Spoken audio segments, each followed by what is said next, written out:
Bonjour, bonjour, bienvenue sur weformyou.fr. Alors aujourd'hui on aborde une série de vidéos dont je vous parlais un petit peu avant dans les vidéos sur les Flexbox que j'ai faites récemment. Donc je voulais créer un site internet complet avec vous pour voir comment créer un site responsive en HTML et en CSS. Donc on découpera un petit peu cette vidéo peut-être en plusieurs parties puisque ça va être assez long de faire le code et de vous expliquer en même temps. Alors je ne sais pas encore combien de parties, mais on adaptera au fur et à mesure.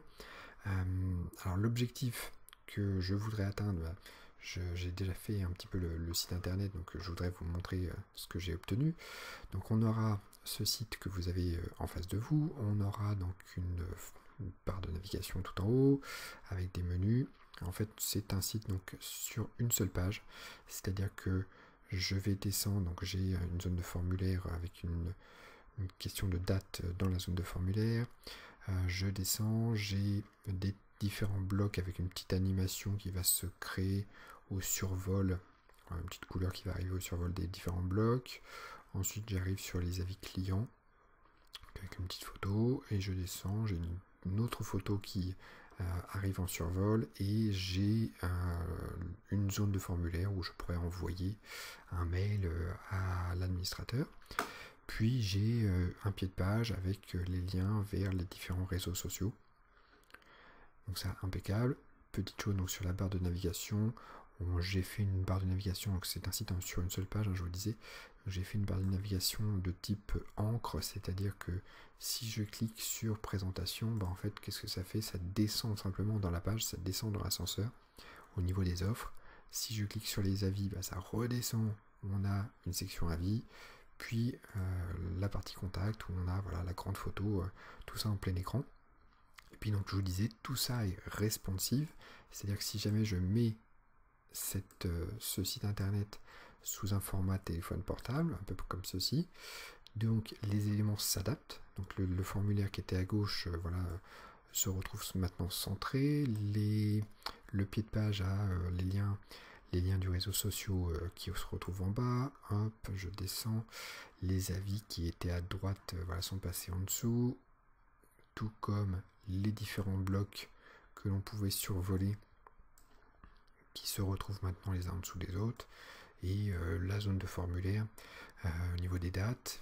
La barre de navigation du coup s'est transformée en un menu sandwich, c'est-à-dire que si je clique sur les trois petits traits, je peux cliquer, ça m'ouvre un menu déroulant au niveau du sandwich ici, et si je clique par exemple sur présentation, j'arrive encore sur la partie des offres, et ça me redescend encore dans la page. Donc voilà l'objectif à atteindre lors de ces vidéos. Donc on va essayer d'expliquer un petit peu la responsivité de tout ça. Je vais utiliser un framework qui s'appelle Bootstrap, donc juste pour aller un tout petit peu plus vite au niveau par exemple de la navbar, pour faire en sorte que l'animation se crée au niveau du sandwich, que la navbar soit responsive. Vous allez voir que ça va être très rapide avec un framework qui s'appelle Bootstrap. Je vais utiliser aussi dans Bootstrap le système des grilles et des colonnes. Vous allez voir que ça va gérer justement le déplacement des éléments au niveau des différents écrans. Alors, vous voyez, les éléments se déplacent cette fois-ci les uns à côté des autres. Donc ça, c'est le framework Bootstrap qui va le créer. Donc on va essayer de découvrir ça. Et je vais pas trop me lancer dans l'explication du JavaScript, ça sera l'occasion de faire d'autres vidéos. Je vais rester vraiment sur du HTML et du CSS pour cette partie-là. Voilà, donc l'objectif est dit, donc je vais placer ça sur le côté. Hop. Alors, avant de se lancer, je voudrais vous expliquer avant le code, quelles étaient les étapes de ma création. C'est-à-dire que je ne me suis pas lancé directement dans le site internet, j'ai d'abord créé des petits dessins, deux petits dessins notamment, qui sont très importants au niveau de la création web. Ne vous lancez pas directement dans le code, vous allez perdre du temps. Il faut, je dirais, se mettre au clair dans la tête, et c'est les dessins qui vont pouvoir faire ça. Donc premier dessin, c'est ce qu'on appelle un zoning. Un zoning, donc c'est tout bête, c'est ce que vous voyez en ce moment à l'écran. Donc je l'ai tout simplement dessiné sur le papier en 2 petites secondes. ça me permet de savoir les différentes zones que je vais devoir créer plus tard en code. D'accord? Donc là, j'ai un zoning vraiment le plus basique possible, mais on pourrait imaginer des éléments avec des blocs sur le côté, des éléments qui seraient flottants par exemple dans la page, etc., etc. Donc là, voilà, c'est juste des rectangles les uns en dessous des autres, puisque c'est le résultat que je veux au final, mais on pourrait avoir des zonings un petit peu plus complexes. Ce dessin-là vous permet d'être d'accord finalement. Alors si c'est pour vous, déjà c'est pour vous faire une idée, vous, de votre futur site et puis de ce que vous allez devoir faire. Et si aussi si c'est pour un client, c'est très important de lui montrer et de faire avec lui le zoning pour qu'il sache et pour que lui nous dise vraiment où il veut, où il imagine les différents éléments dans sa page internet. Une fois que le zoning est fait, que vous êtes d'accord avec ce que vous avez fait ou vous êtes plutôt d'accord avec le client, vous allez pouvoir passer à la maquette. Donc en anglais on appelle ça un mock-up. Donc du coup on arrive sur une maquette un petit peu plus poussée, donc c'est un autre dessin que vous pouvez faire donc, sur le papier ou vraiment des logiciels faits pour ça, il y a des API directement faits sur internet. Donc moi j'ai décidé de le faire sur le papier pour une question de rapidité. Donc là, votre dessin va être un petit peu plus poussé, vous allez avoir un peu plus de détails. Donc vous voyez, je vais déjà décider que mon logo sera rond, par exemple, que j'aurai des éléments, des menus qui vont apparaître en haut à droite, et je décide le nom de ces futurs menus-là. Alors je ne place pas les photos, mais en général on place une espèce de petite croix, voilà, pour désigner les futures photos. Voilà, donc ce mock-up est aussi très important pour aller un petit peu plus en précision et vous faire une idée un petit peu plus précise de ce que vous voulez plus tard. Surtout si, je vous disais, si le site internet est désigné à un client et que vous allez vendre le site internet, dans ce cas-là, il faut vraiment que le client soit au clair et qu'il sache, qu'il sache vous dire finalement où il veut les éléments, ou comment il imagine son futur site internet. Alors normalement une fois fait, une fois le mock-up fait, du coup on passerait à une version un petit peu plus graphique, pardon. Donc on dessinerait complètement la page dans un logiciel de photo, par exemple genre Photoshop. Et donc là on dessinerait vraiment totalement le site internet avec les couleurs, avec les photos, etc. Qu'on a un rendu vraiment parfait, comme si on était sur internet. Donc cette partie-là, j'avoue, je ne l'ai pas faite parce que c'était juste une question de temps. Je voulais vraiment m'intéresser au code et c'était pas forcément l'objet de cette vidéo-là, mais pourquoi pas dans une prochaine vidéo, on verra comment créer une maquette de site web dans Photoshop. Ça pourrait être l'occasion d'une prochaine vidéo. Donc là, moi, je voulais vraiment m'intéresser au code, donc du coup, je me suis lancé directement à partir du mock-up et j'ai créé le site internet en ayant une petite idée quand même derrière la tête, avec au niveau des couleurs, au niveau des photos que je voulais mettre sur le site. Alors c'est parti, donc du coup j'ai commencé une petite organisation de fichiers, donc un petit peu comme d'habitude, hein, comme les dernières vidéos sur les Flexbox, comme je vous avais montré, ou dans les vidéos aussi sur Sublime Text. Donc j'ai créé un fichier index, un fichier style.css que j'ai rangé dans un dossier OnePage. Donc voilà, une organisation basique, hein. J'ai créé le fichier index.html donc à la racine du dossier OnePage, à l'intérieur duquel j'ai mis un dossier CSS dans lequel j'ai créé un fichier donc, qui s'appelait style.css, et à l'intérieur j'ai aussi un dossier IMG avec les différentes photos que je vais utiliser sur le site internet. Voilà, donc là c'est pour l'organisation. Hop, je referme ça, je reprends mes deux petits écrans, donc Sublime Text d'un côté et Google Chrome de l'autre. J'ai enclenché le live reload, hein, c'est-à-dire que si jamais j'écris quelque chose dans mon fichier HTML que j'enregistre, je fais CTRL S, je vois tout de suite le texte arriver sur ma partie navigateur. Ça, je vous invite à le refaire, et pour ça vous allez voir, hein, la vidéo que j'ai fait sur Sublime Text Live Reload. Ça vous indiquera un petit peu comment créer toute cette partie là. Alors je vous disais, hein, pour pouvoir construire notre site internet, on va essayer de ne pas partir de rien du tout. On va pas partir d'une page blanche cette fois-ci, on va essayer de trouver des codes qui sont un petit peu déjà faits, qui vont nous permettre d'aller un petit peu plus vite. Et donc on va pour ça utiliser un framework qui s'appelle Bootstrap, qui est le framework le plus utilisé, on va dire, en ce moment.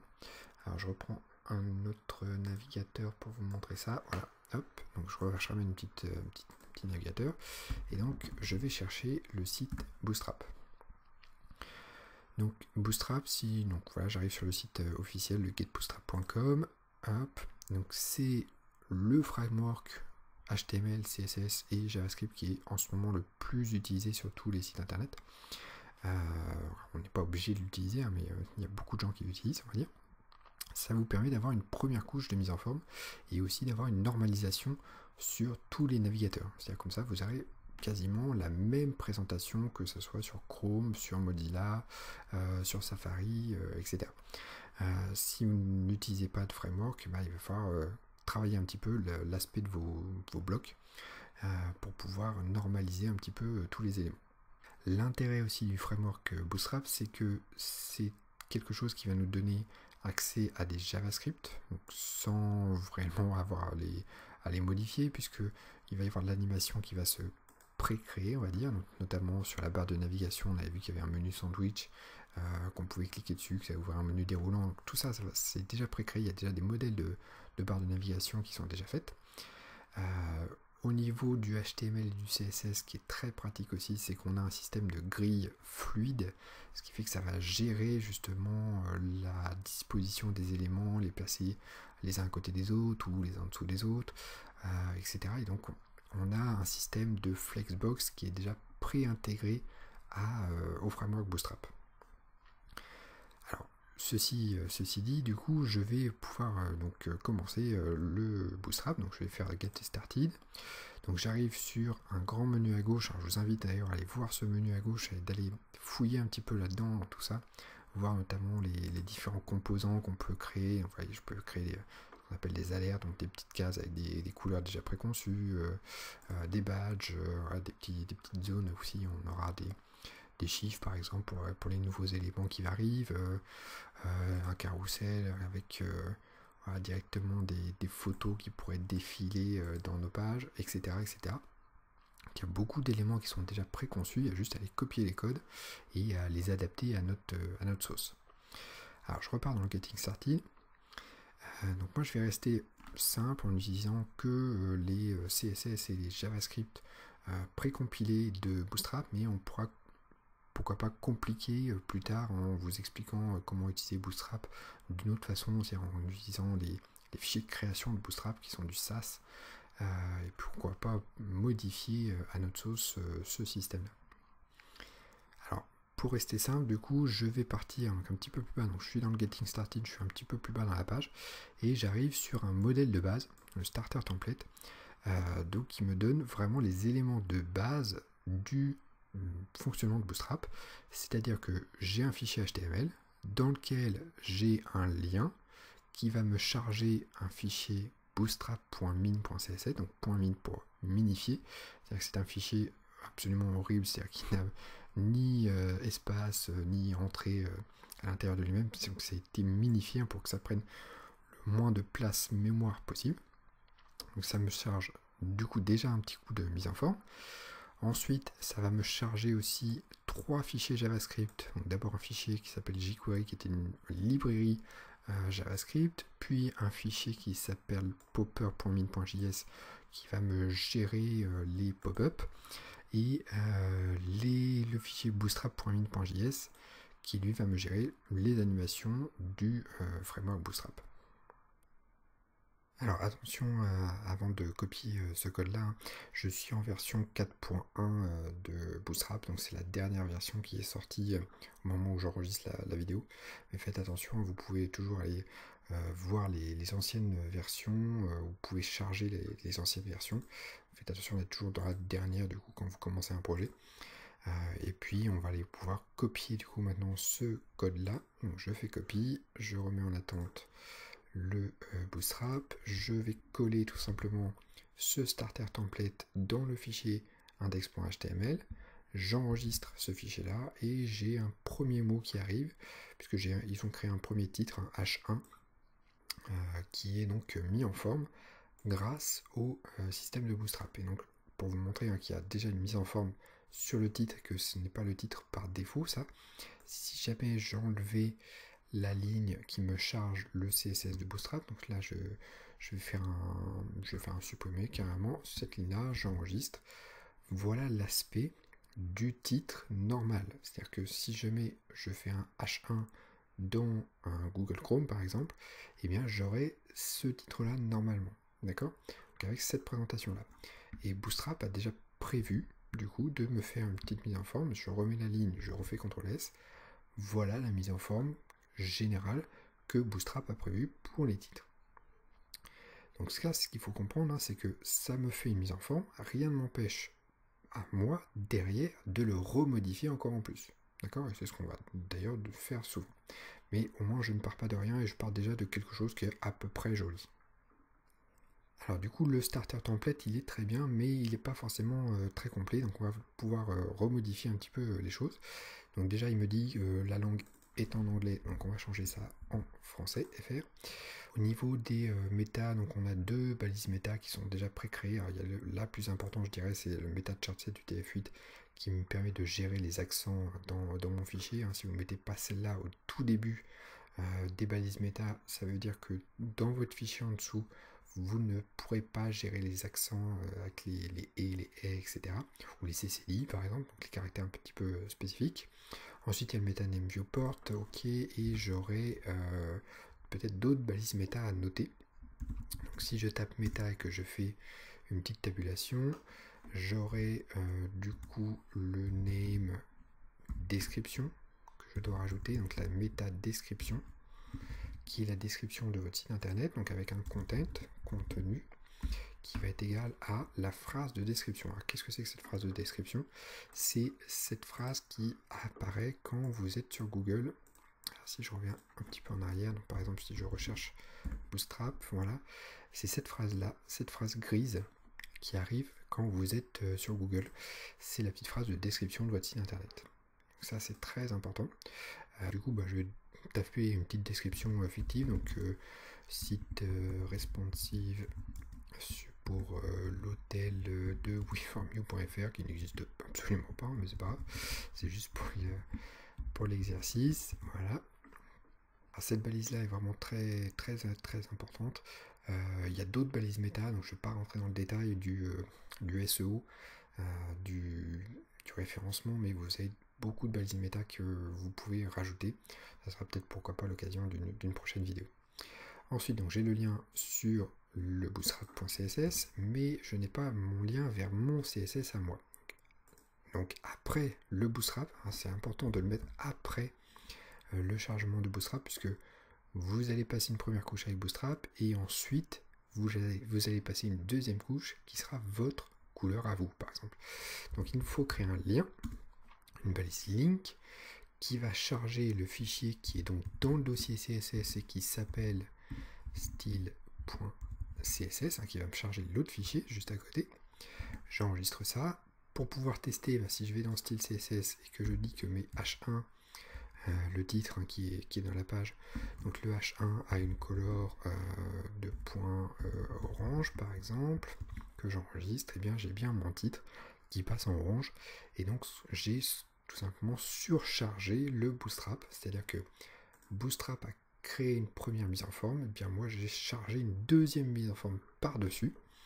Et donc si je fais un clic droit sur mon titre inspecté, j'ai bien l'inspecteur de Chrome qui arrive.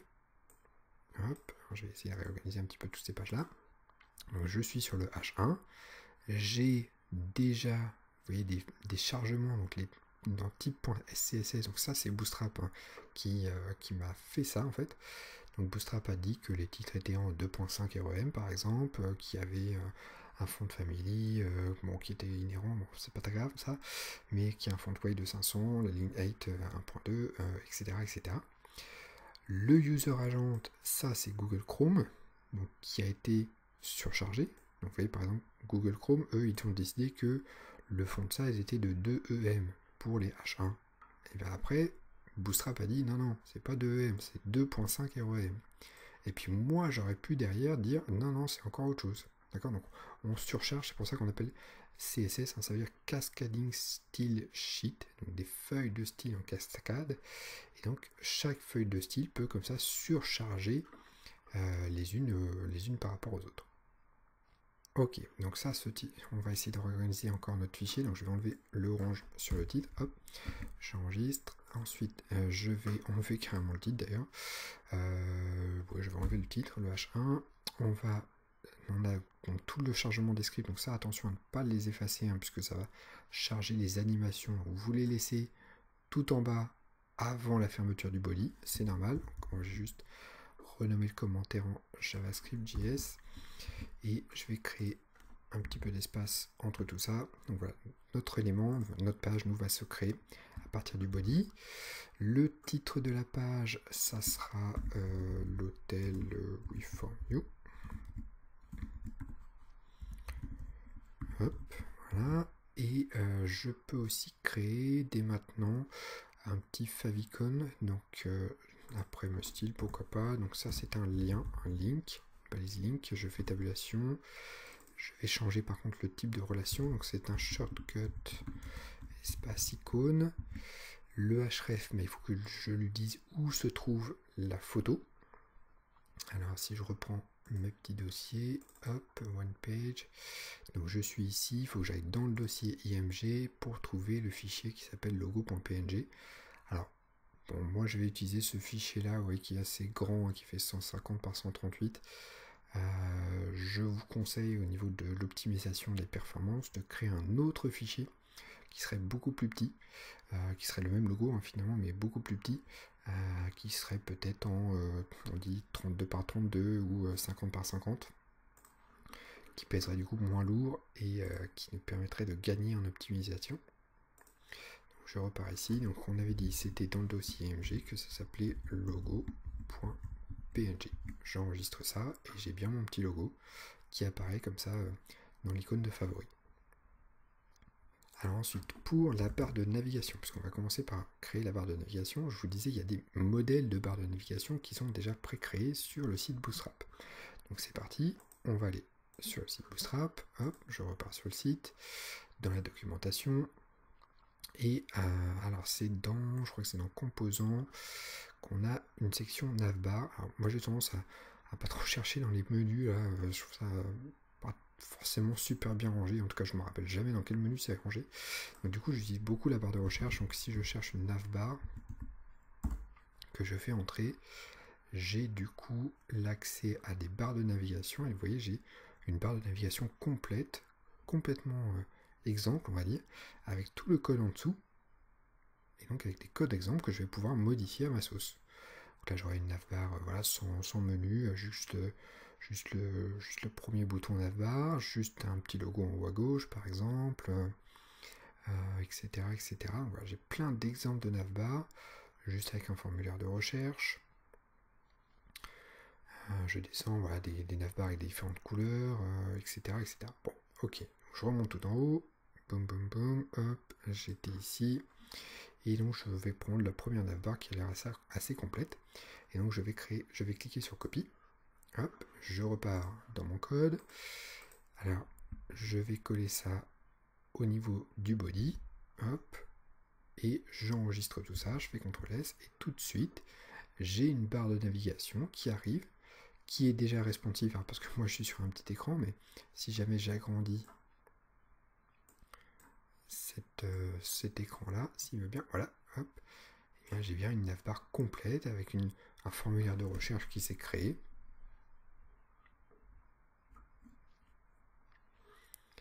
Et donc il y a déjà de l'animation pré-faite, c'est-à-dire qu'il y a déjà le menu sandwich qui arrive à un certain moment. Si je clique sur le sandwich, eh ben, on a des éléments qui vont apparaître en dessous cette fois-ci. Ça c'est vraiment parfait. C'est vraiment super d'avoir tout comme ça des modèles pré-enregistrés. Il y a juste à les piocher les codes. Alors maintenant ce qu'il va falloir faire en fait c'est modifier un petit peu cette barre de navigation pour que ça ressemble à ce qu'on voulait. Donc, du coup je remonte tout en haut, j'ai mon nav. Alors attention quand je fais des copier-coller souvent dans Sublime, hein, les comment dire, les éléments ne sont pas forcément bien rangés les uns dans les autres. Donc je vous rappelle, j'avais mis un raccourci clavier sur Sublime qui était un CTRL A, CTRL L. Donc ça, revoyez les vidéos sur Sublime Text. Hein. J'avais mis en place ce raccourci clavier là. Donc ça me permet de ranger d'un seul coup mon code. Je vais essayer de ranger aussi pour que tout le monde voit au niveau de la navbar. Voilà, je vais rajouter un petit commentaire. J'ai souvent des trucs comme ça. Hop, je fais plein d'étoiles. J'écris que ça, c'est la navbar. Et donc ça me permet visuellement de savoir où commence le code, de retrouver mes éléments, on va dire un petit peu plus rapidement, parce que quand il y a beaucoup de code comme ça, c'est parfois un petit peu compliqué. Alors, on voit qu'il faut juste adapter notre code maintenant. Donc, c'est-à-dire que là, je vois que j'ai un mot navbar en blanc qui se retrouve ici, en haut à gauche. Moi, je voulais plutôt le logo dans cette zone-là. Donc, au lieu de navbar, je vais mettre une image, IMG. J'appuie sur tabulation, ça m'écrit donc la source et le alt. Et donc, je reveux le logo qui est dans le dossier IMG, logo.png. Le texte alternatif, donc qui sera le logo WeFormYou. Non, pardon, le logo de l'hôtel d'ailleurs, hop, et j'enregistre ça. Et donc ça me crée bien le logo dans la barre de navigation. Problème, c'est que ce logo-là est assez gros, je ne l'ai pas optimisé, donc c'est-à-dire que j'aurais dû dans Photoshop par exemple aller rétrécir un petit peu ce logo-là, pour gagner en poids mémoire notamment, et là je l'ai pas fait. Donc du coup, ça m'agrandit un petit peu ma barre de navigation, ça m'agrandit même beaucoup ma barre de navigation. C'est pas le but, donc on va rétrécir ce logo-là, mais en CSS. Donc, je sais que c'est l'image qui est dans un élément navbar brand, par exemple, qui est lui-même dans la barre de navigation. Bon, alors je retourne dans la partie style CSS. Donc, si par exemple j'attaquais le navbar brand, donc le navbar-brand, alors c'est une classe, hein, navbar brand, qui était ici. Donc c'est une classe. Quand c'est une classe en style CSS, il faut les appeler par un point. Donc point navbar-brand, ça veut dire la classe navbar-brand. Et je veux l'image qui est à l'intérieur. Donc navbar-brand espace image, ça me trouve l'image qui est à l'intérieur d'un navbar-brand.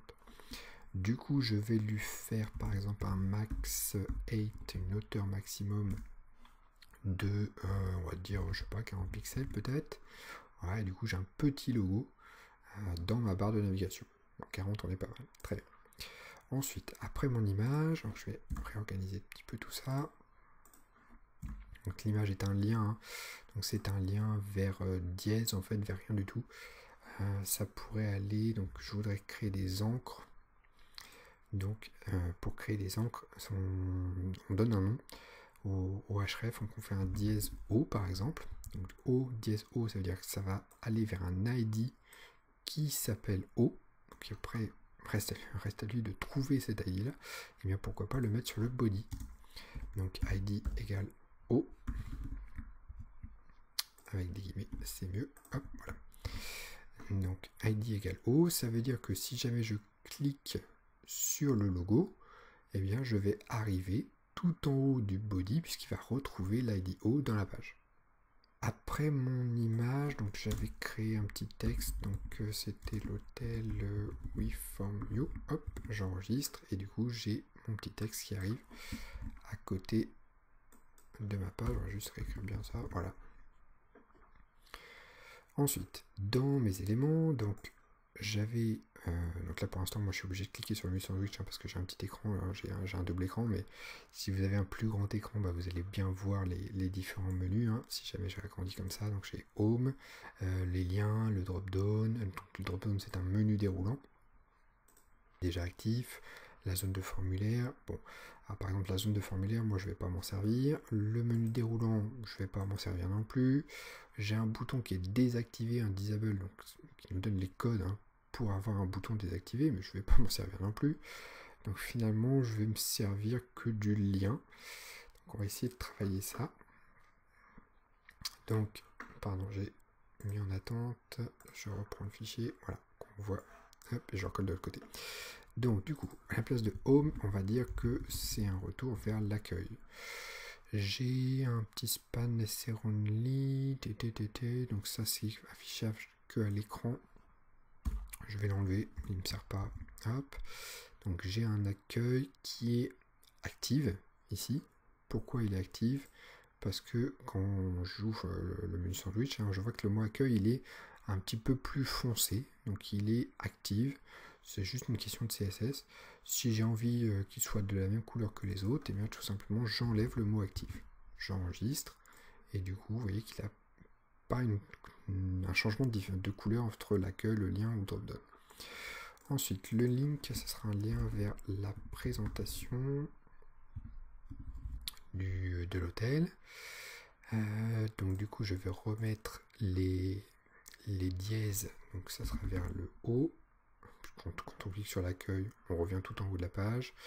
Quand on clique par contre sur présentation, on va aller vers la zone qui va s'appeler plus tard présentation, donc dièse présentation, sans accent.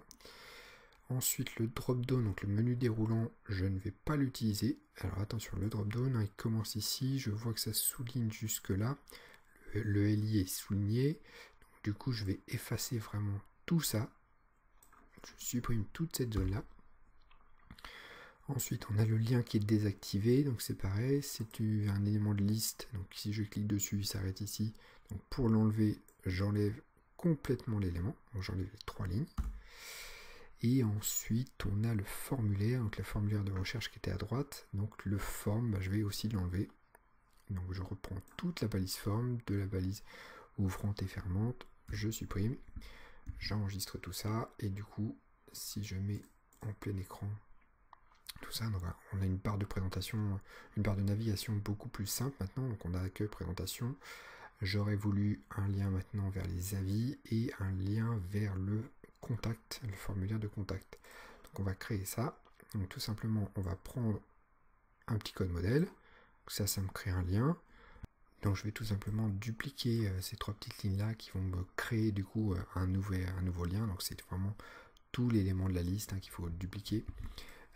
Donc je le mets à la fin, hop, je le remets, hop, boum, et j'en aurai besoin 2 fois d'ailleurs, donc je le recolle encore une fois. Voilà, on va bien ranger le code. Donc cette fois-ci, on a pression, on avait aussi un lien vers les avis et un lien vers la partie contact. Contact, je change aussi les href, donc on aura vers un dièse avis ou vers un dièse contact. Voilà. Là j'ai placé mes encres, en tout cas j'ai placé les liens, restera à créer les zones qui vont amener à ces liens là en fait. Dernière petite chose et on aura fini pour cette barre de navigation. Finalement vous allez voir que c'est très rapide. Je voudrais que le accueil présentation ici soit complètement sur la droite de la barre de navigation. Donc du coup ça, si je veux l'emmener à droite, alors c'est vraiment tout bête. Donc on a des classes de Bootstrap qui sont déjà pré-créées. Il y a une classe notamment qui s'appelle ici mr-auto. Donc mr ça veut dire margin right en automatique. Donc qu'est-ce que ça fait le margin right automatique? En fait, si l'élément a une marge à droite automatique, tout simplement ça veut dire que ça pousse l'élément à gauche. D'accord? Donc si je veux maintenant faire le contraire, c'est-à-dire que je veux que tous ces éléments là soient poussés sur la droite, il faut que je fasse l'inverse. Il faut que je dise qu'on veut une marge à gauche, donc ML, margin left, en automatique. J'enregistre ça, et du coup, mes petits éléments, pardon si je clique pas sur les bonnes fenêtres, voilà, mes petits éléments ont été directement poussés vers la droite de mon écran. Voilà, donc là, c'est là où il va falloir s'adapter, il va falloir commencer à connaître les noms des classes, parce que Bootstrap utilise énormément de classes différentes déjà pré-créées. Vous voyez, par exemple, il y a des classes Navitem, Lavlink, ça ce sont des classes de Bootstrap que Bootstrap a créées, qu'on peut utiliser, mais c'est quand même bien de savoir qui fait quoi. Donc ça, il faut prendre le temps au début, et je sais que ça prend énormément de temps justement d'aller voir qui fait quoi, c'est-à-dire dès que vous voyez un élément, vous faites un clic droit, vous allez inspecter cet élément là, et du coup vous allez inspecter chaque élément. Donc, par exemple là je vois que j'ai la barre de navigation, donc le nav, qui a une classe navbar, qui elle-même a une classe navbar-expand-lg, qui a une autre classe qui s'appelle navbar-light, une autre classe qui s'appelle bg-light. Bon, tout ça. Et du coup, je vois qui fait quoi dans mon inspecteur. Donc, par exemple, le bg-light, ça me donne la couleur. Ah bah tiens, ça pourrait être intéressant ça. Si je clique sur le petit carré du bg-light, si jamais je change la couleur, eh bien je vois que ma barre de navigation pourrait tout simplement changer de couleur. Donc ça, pourquoi pas, hein, si jamais vous avez envie de changer la couleur de la barre de navigation, vous pouvez très bien du coup passer par l'inspecteur, cliquer sur l'élément nav qui représente votre navbar, trouver le bg-light, modifier avec le petit carré la couleur de votre barre de navigation, d'accord. Une fois que c'est fait, vous avez trouvé les bons codes qui vont surcharger. Donc il ne vous reste plus qu'à prendre tout l'élément, donc le sélecteur.bg-light avec la couleur et avec l'accolade qui se ferme, de copier tout ça, d'aller dans votre Sublime Text au niveau de votre style CSS à vous, et du coup de coller ce code-là. Ce qui fait que ce code-là va surcharger le Bootstrap. Quand j'enregistre tout ça, j'ai beau réactualiser, ça je vois qu'il colle, voilà. J'ai beau réactualiser mon écran, vous voyez que maintenant j'ai bien ma couleur qui a été fixée finalement dans mon CSS. Si jamais je lui mettais une autre couleur, si jamais je mettais je sais pas, un truc affreux, 005, quelque chose comme ça, boum, du coup je vois bien que ces propriétés CSS me modifient bien la couleur de ma navbar. Voilà, je vais enlever tout ça parce que c'est vraiment très moche, j'enregistre et je retrouve une navbar à peu près blanche. Voilà, donc on a notre navbar qui est déjà pas mal créé, on a déjà bien avancé on va dire sur notre site internet. Je vais m'arrêter là pour la première partie de la vidéo. Comme ça, dans la deuxième partie, donc on commencera à faire notre forme. Je vais vous remontrer le résultat du site internet. Hop, hop, hop, le voilà. Donc du coup, je vais refaire, dans la prochaine vidéo, on fera cet élément avec donc la photo qui est dans le fond, qui a un petit effet, c'est-à-dire que la photo ne bouge pas et le site internet lui descend. On fera la zone de formulaire avec la date, le fait d'avoir une espèce de filigrane, une espèce de fond un petit peu foncé en noir, gérer aussi l'accession, le chargement plutôt des polices, parce qu'il y a des polices un petit peu différentes au niveau des textes. Et puis on ira faire la suite du site internet un petit peu plus tard. Voilà, n'hésitez pas à vous abonner à la chaîne, à me dire si cette vidéo vous a plu. N'oubliez pas que si vous vous abonnez à la chaîne, n'oubliez pas de cocher la petite cloche qui est juste à côté si vous êtes au courant des prochaines vidéos qui vont sortir. Donc voilà, on se retrouve pour la deuxième partie et puis je vous dis à bientôt pour une prochaine vidéo.